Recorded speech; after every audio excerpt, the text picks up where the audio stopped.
Informasi lain, Saudara, Direktorat Polisi Perairan dan Udara Polda Sulawesi Tenggara menggagalkan upaya penyelundupan gas LPG 3 kg. Dari pengungkapan ini, 2 orang ditetapkan tersangka. Pria berinisial AJ dan juga AF ini kini jalani pemeriksaan intensif di Direktorat Polisi Perairan dan Udara Polda Sulawesi Tenggara. Keduanya diperiksa setelah diduga lakukan penyelundupan gas LPG 3 kg. Keduanya ditangkap personil Subdit Penegakan Hukum atau Gakum saat hendak mengangkut 243 tabung gas LPG 3 kg. Mereka mengangkut gas tersebut di wilayah pesisir pantai, Kecamatan Lainea, Kabupaten Konawe Selatan.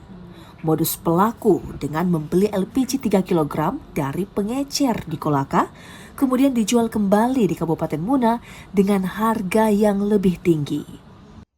Personel kita sedang mendapatkan informasi dari masyarakat adanya indikasi kelangkaan gas LPG yang 3 kg yang subsidi dari pemerintah.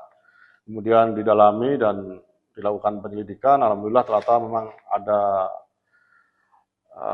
salah satu warga atau masyarakat yang beraktivitas memanfaatkan momen ini, yaitu dengan membeli tabung-tabung yang dijual oleh para pengecer di salah satu daerah, kemudian untuk dibawa atau dijual ke daerah lain dengan harga yang lebih besar lagi sehingga ada keuntungan di sana.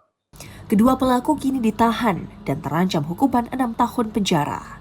Silvian Sakia, Kompas TV Kendari, Sulawesi Tenggara.